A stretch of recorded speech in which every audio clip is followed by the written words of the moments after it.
Hi friends, welcome to Craft Tamil channel. இந்த வீடியோல homemade paint பண்ண போறோம். அதுவும் 5 மெத்தட் ட்ரை பண்ணி பார்க்க போறோம். ஓகே. ஃபர்ஸ்ட் மெத்தடுக்கு நான் பான்ஸ் பவுடர் அண்ட் ஃபெவிகால் இது ரெண்டத்தையும் யூஸ் பண்ணி செஞ்சு காமிக்கிறேன். இந்த வீடியோல 5 மெத்தட் சொல்லிருக்கேன். 5 மெத்தட்ல உங்ககிட்ட எந்தெந்த திங்ஸ் இருக்கோ அதை யூஸ் பண்ணி நீங்க ஒவ்வொரு மெத்தட ட்ரை பண்ணி பார்க்கலாம். ஓகே. இப்போ ஃபர்ஸ்ட் மெத்தட் பண்றதுக்கு நான் பான்ஸ் பவுடர் எடுத்துர்க்கேன். பான்ஸ் பவுடர் தான் இல்ல. உங்ககிட்ட எந்த பவுடர் இருக்கோ அந்த பவுடர் யூஸ் பண்ணிக்கலாம். பட் ஃபேஸ்க்கு யூஸ் பண்ற பவுடரா இருக்கணும். ஓகே. இப்போ அந்த பவுடர் கொஞ்சம் எடுத்துக்கோங்க. உங்களுக்கு எவ்வளவு பெயிண்ட் தேவையோ அவ்வளவு பவுடர் எடுத்துக்கோங்க. நெக்ஸ்ட் எவ்வளோ பவுடர் எடுத்தீங்களோ அவ்வளோ ஃபெவிகால் எடுத்துக்கோங்க. ஓகேவா? ரெண்டுமே வந்து ஓரளவு கரெக்டாக இருக்க மாதிரி பார்த்துக்கோங்க. அதுக்கப்புறம் கொஞ்சமாக தண்ணி மிக்ஸ் பண்ணிக்கோங்க. பெயிண்ட் வந்து கொஞ்சம் திக்காக வேணும்னா தண்ணி ரொம்ப கம்மியாக யூஸ் பண்ணுங்கள். கொஞ்சம் தண்ணியாக இருந்தாலே எனக்கு ஓகே அப்படின்னா கொஞ்சம் தண்ணி எக்ஸ்ட்ரா கூட மிக்ஸ் பண்ணிக்கலாம். ஓகேவா? இப்போது நான் வந்து ஓரளவு கரெக்டாக தண்ணி மிக்ஸ் பண்ணிவிட்டு இதை வந்துட்டு மூணுத்தையும் நல்லா சேர்த்து இந்த மாதிரி மிக்ஸ் பண்ணிக்கிறேன். இப்போ மூணுத்தையும் நல்லா சேர்த்து கலக்கி விட்டாச்சு. அடுத்து வந்து இதுக்கு கலரிங் மிக்ஸ் பண்ணணும். கலரிங்க்கு நிறைய ஆப்ஷனல் இருக்குது. குங்கும பவுடர், அதே மாதிரி கேசரி பவுடர் அண்ட் இந்த மாதிரி எசென்ஷியல் இருந்துச்சுன்னா அது யூஸ் பண்ணலாம். அப்படி இல்லைன்னா மஞ்சள் தூள் இருந்துச்சுன்னா அதை கூட கொஞ்சம் போட்டு மிக்ஸ் பண்ணிக்கலாம். அப்படியும் இல்லை அப்படின்னா ஸ்கெட்ச் இருக்குது பார்த்தீங்களா, அந்த ஸ்கெட்சுக்கு உள்ளே இருக்கும்ல ரீஃபில், அதை மட்டும் எடுத்து கூட அதில் இருக்கிற கலர் அந்த சாயத்தை மட்டும் கூட எடுத்து நம்ம யூஸ் பண்ணலாம். இந்த மாதிரி நிறைய ஆப்ஷனல் இருக்குது. நான் இன்றைக்கி வந்து இந்த மெத்தடுக்கு கேசரி பவுடர் யூஸ் பண்ணி காமிக்கிறேன். ஓகேவா? நான் கேசரி பவுடர் மட்டும் யூஸ் பண்ணேன்னா மற்றதெல்லாம் யூஸ் பண்ணக்கூடாதான்னு நீங்கள் கேட்பீங்க. அதனால நான் எல்லாத்தையும் எடுத்து காமிச்சிருக்கேன் உங்களுக்கு. இன்னும் நிறைய ஆப்ஷனல் இருக்குது. பிளாக் கலருக்கு கறி யூஸ் பண்ணலாம். இந்த மாதிரி வீட்டில் இருக்கிற திங்ஸை வச்சு நம்ம வந்துட்டு நிறைய கலர் வந்து எடுத்துக்கலாம். நான் வந்து இன்றைக்கி கேசரி பவுடர் போட்டு இதை மிக்ஸ் பண்ணியிருக்கேன். ஓகே. நான் அடுத்தடுத்த மெத்தடுக்குலாம் அதை யூஸ் பண்ணி காமிக்கிறேன். ஃபர்ஸ்ட் மெத்தடுக்கு இந்த மாதிரி கேசரி பவுடர் போட்டு நல்லா மிக்ஸ் பண்ணியாச்சு. இப்போ நம்மளோட பெயிண்ட் ரெடி ஆகிடுச்சு. இது எப்படி யூஸ் ஆகுதுன்னு நான் லாஸ்ட்டாக காமிக்கிறேன். ஓகே. இப்போ செகண்ட் மெத்தடுக்கு நான் ஷாம்பு எடுத்திருக்கேங்க. இந்த ஷாம்பு பார்த்தீங்கன்னா ஒயிட் கலரில் இருக்கும். ஓகே. ஒயிட் கலர் ஷாம்புவாக எடுத்துக்கோங்க. முடிஞ்ச அளவு கொஞ்சம் லைட் கலரில் இருக்கிற ஷாம்புவாக எடுத்துக்கோங்க. இந்த மாதிரி ஹெட் அண்ட் ஷோல்டர் அண்ட் வந்து டவ் ஷாம்பு இதெல்லாம் பார்த்தீங்கன்னா ஒயிட் கலரில் தான் இருக்கும். சிக்கில் கூட ஒயிட் இருக்குது. அந்த மாதிரி ஒயிட் ஷாம்பாக முடிஞ்சளவு வாங்கிக்கோங்க. நான் சும்மா ₹1 ஒரு ஷாம்பு மட்டும் எடுத்து உங்களுக்கு ரெடி பண்ணி காமிக்கிறேன். இப்போ அந்த ஷாம்பு பிரித்து ஊற்றியாச்சு. அதுக்கப்புறம் இதில் வந்து எசென்ஷியல் மிக்ஸ் பண்ணலான்னு சொல்லி எடுத்திருக்கேன். ஷாம்பு பார்த்திங்கன்னா லிக்விட் டைப்பில் இருக்கிறனால நம்ம கலரிங்குமே வந்து லிக்விட் டைப்பில் மிக்ஸ் பண்ணுறது நல்லது. லிக்விட் டைப்பில் உஜாலா இருந்துச்சுன்னா ப்ளூ கலருக்கு மிக்ஸ் பண்ணலாம். அதே மாதிரி எசென்ஷியல் இருந்துச்சுன்னா யூஸ் பண்ணலாம். அப்படி இல்லைனா ஸ்கெட்சில் இருக்கிற ரீஃபில் கூட இதுக்கு யூஸ் பண்ணிக்கலாம். இந்த ஷாம்பு பெயிண்ட் பொறுத்த வரைக்கும் நீங்கள் வந்து கேசரி பவுடர் அதே மாதிரி மஞ்சள் தூள்லாம் சேர்த்திங்கன்னா கொஞ்சம் நரநரப்பாக இருக்கும். ஷாம்பு கொஞ்சம் ஷைனிங்காக இருக்குது அப்படிங்கிறனால இந்த மாதிரி லிக்விட் டைப்லேயே நீங்கள் சேர்த்துக்கோங்க. இப்போ நான் இதையும் சேர்த்துட்டேன். இப்போ இந்த பெயிண்ட்டும் ரெடி ஆகிடுச்சு. நம்ம லாஸ்ட்டாக டெஸ்ட் பண்ணி பார்க்கலாம். இப்போ அடுத்த ஐடியாக்காக நான் சாக் பீஸ் எடுத்திருக்கேன். இந்த மாதிரி 2 சாக் பீஸ் மட்டும் எடுத்திருக்கேன். உங்களுக்கு நிறைய பெயிண்ட் வேணும்னா நிறைய சாக் பீஸ் எடுத்து இந்த மாதிரி உடச்சி போட்டுட்டு இதை மிக்சியில் போட்டு நல்லா அரைச்சி எடுத்துகிட்டு வந்துடணும். ஓகேவா? தூள் தூளாக நல்லா அரைச்சிக்கோங்க.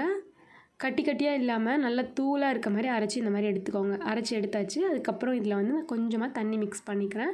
தண்ணி கொஞ்சம் ஜாஸ்தி ஆகிடுச்சுன்னா கொஞ்சம் பவுடர் தனியாக வச்சுக்கோங்க.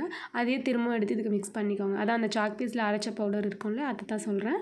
இப்போ அதை மிக்ஸ் பண்ணி நான் ஓரளவு கொஞ்சம் திக்காக இருக்க மாதிரி ரெடி பண்ணிட்டேன். அடுத்து வந்து பார்த்திங்கன்னா மஞ்சள் தூள் இதுக்கு மிக்ஸ் பண்ணுறேன். ஓகே.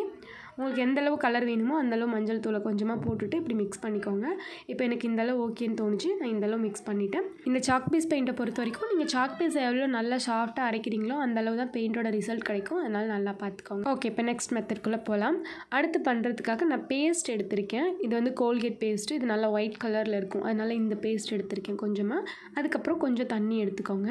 இப்போ இதில் கலரிங்காக நான் ஸ்கெட்சில் இருக்க அந்த ரீஃபில் இருக்குல்ல, அதை தான் யூஸ் பண்ண போகிறேன். உங்களுக்கு பிடிச்ச கலர் எடுத்து நீங்கள் இதில் மிக்ஸ் பண்ணிக்கலாம். உங்கள்கிட்ட பேஸ்ட் மட்டும்தான் நிறைய இருக்குது அப்படின்னா பேஸ்ட்லேயே நாங்கள் 10 கலர்ஸும் செஞ்சுக்கலாம் ஸ்கெட்ச் யூஸ் பண்ணியே. இப்போ பாருங்கள், இதுக்கு மேலே லைட்டாக வந்து தண்ணியை டிப் பண்ணிவிட்டு நான் வந்து அதோட கலரை மட்டும் இந்த மாதிரி பிழிஞ்சு எடுத்துகிட்டு இப்போ நல்லா மிக்ஸ் பண்ணிகிட்ருக்கேன். உங்களுக்கு இன்னும் நல்லா கலர் ஜாஸ்தியாக வேணும்னா இன்னும் கொஞ்சம் கூட நல்லா பிழிஞ்சு விட்டு எடுத்துட்டிங்கன்னா உங்களுக்கு கலர் நல்லா டார்க்காக கிடைக்கும். இப்போ நான் வந்து அந்த மாதிரி டார்க்காக எடுத்து மிக்ஸ் பண்ணியிருக்கேன். இப்போ பேஸ்ட்டில் செஞ்ச அந்த பெயிண்ட்டும் ரெடி ஆகிடுச்சு. இப்போ லாஸ்ட் ஐடியா பார்க்கலாம். அதுக்கு வந்து நான் மைதா யூஸ் பண்ண போகிறேன். கொஞ்சமாக மைதா எடுத்துக்கிறேன். நான் கொஞ்சமாக தான் செஞ்சு காமிக்கிறேன் அப்படிங்கிறனால கொஞ்சமாக எடுத்துக்கிறேன். அதுக்கப்புறம் இது கூட கொஞ்சம் சால்ட்டு சேர்த்துக்கிறேன். மைதாவில் பாதி அளவு சால்ட் எடுத்துக்கோங்க. ஓகே. அதுக்கப்புறம் இதில் தண்ணி மிக்ஸ் பண்ண போகிறோம். தண்ணி வந்து கொஞ்சம் நிறையவே ஜாஸ்தியாகவே மிக்ஸ் பண்ணிக்கோங்க. இப்போ தண்ணி போட்டுட்டு நல்லா இதை மிக்ஸ் பண்ணிக்கிறேன். ஓகே. கொஞ்சம் அதிகமாகவே எடுத்துக்கோங்க.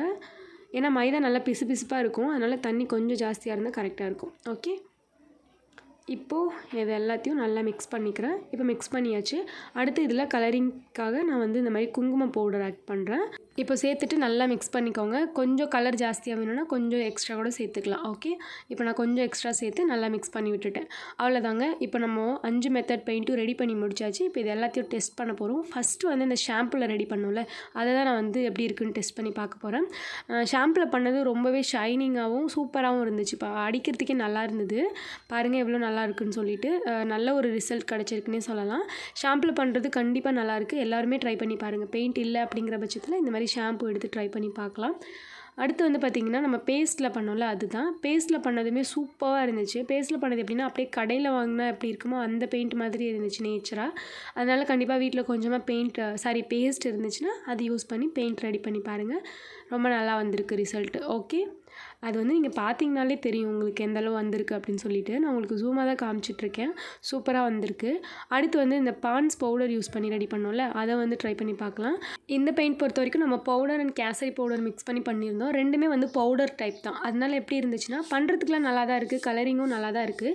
பட் வந்து மேலே லைட்டாக சின்ன அந்த பவுடரோட எஃபெக்ட் அப்படியே தெரிஞ்ச மாதிரி இருந்துச்சு. வேறு ஒன்றுமே இல்லை. காஞ்சிட்டதுக்கப்புறம் அது உதிரி மாதிரி கொட்டினாலும் கொட்டிடும். நல்லா நம்ம வந்து அந்த ப்ரஷ் வச்சு தேய்ச்சி விட்டுட்டோம் அப்படின்னா அதுவும் தெரியல, இன்னும் நல்லா தான் இருந்த மாதிரி இருந்தது. அடுத்து வந்து அந்த சாக் பீஸில் ட்ரை பண்ணோம்ல, அதில் வந்து இப்போ பண்ணிகிட்ருக்கேன். இதுவுமே பார்த்தீங்கன்னா இந்த சாக் பீஸ் நல்லா தூளாக அரைஞ்சால் தான் நல்லாயிருக்கும். ஸோ நீங்கள் பண்ணும்போது நல்லா அரைச்சிக்கோங்க. அரைச்சிட்டு அதுக்கப்புறமா வந்து இந்த மாதிரி ட்ரை பண்ணி பாருங்கள். பட் எனக்கும் வந்து நல்லா தான் வந்திருந்தது. நல்லா அந்த ப்ரஷ்ஷை வச்சு எல்லா இடத்துலையும் தேய்ச்சி விட்டுட்டதுக்கப்புறம் அந்த பெயிண்ட் வந்துட்டு எல்லா இடத்துலையும் அப்ளை ஆகிட்டதுக்கப்புறம் பார்க்குறதுக்கு நல்லா தான் இருந்துச்சு ஃபினிஷிங்கு. நெக்ஸ்ட் வந்து அந்த மைதா மாவு வச்சு செஞ்சுருந்தோம்ல, அதை ட்ரை பண்ணி பார்க்கலாம். அது வந்து குங்குமமும் மைதாவும் நம்ம சேர்த்து போட்டு செஞ்சுருந்தோம். அதனால் எப்படி இருந்துச்சுன்னா லைட்டாக தான் டிப் ஆகுது. நல்லா வந்து அந்த பெயிண்ட்டு தெரியல, தின்னாக இருந்த மாதிரி இருந்துச்சு. நான் மேலே இன்னொரு கோட் கொடுத்தேன். அதுக்கப்புறமா தான் நல்லா எல்லா இடமும் மிக்சிங் ஆனிச்சு. இப்போது நான் நல்லா அதுக்கு மேலே கலர் பண்ணி முடிச்சிட்டேன். என்னை பொறுத்த வரைக்கும் இந்த 5 மெத்தடுமே கண்டிப்பாக ட்ரை பண்ணி பார்க்கலான்னு தான் தோணுது. இந்த மைதா மாவில் செஞ்சுருக்கோம் பார்த்தீங்களா, அந்த பெயிண்ட்டுக்கு மட்டும் நீங்கள் வந்து லிக்விட் டைப்பில் இருக்கிற ஏதாச்சும் கலர் மிக்ஸ் பண்ணினீங்க அப்படின்னா இன்னும் ரிசல்ட் நல்லா வரும் அப்படிங்கிற மாதிரி தோணுச்சு. மற்றபடி பார்க்குறதுக்கு எல்லாமே நல்லா தான் இருக்க மாதிரி இருக்குது. உங்களுக்கும் வந்து எப்படி இருக்குது, பிடிச்சிருக்கான்னு சொல்லி சொல்லுங்கள். பெயிண்ட் இல்லை அர்ஜென்ட்டுக்கு அப்படின்னா நீங்கள் இந்த மாதிரி ட்ரை பண்ணி பார்க்கலாம். ஒரு திங்ஸ் இல்லைன்னா இன்னொரு திங்ஸை வச்சு நீங்கள் ட்ரை பண்ணலாம். 5 மெத்தட் சொல்லியிருக்கேன். உங்கள்கிட்ட எந்த திங்ஸ் இருக்கோ அதை வச்சு ட்ரை பண்ணி பாருங்கள். இந்த ஐடியா உங்களுக்கு பிடிச்சிருந்துச்சுன்னா லைக் பண்ணிவிட்டு மறக்காமல் நம்ம சேனலை சப்ஸ்கிரைப் பண்ணி வச்சுக்கோங்க. நெக்ஸ்ட் ஒரு கிராஃப்ட் வீடியோவில் பார்க்கலாம். பை.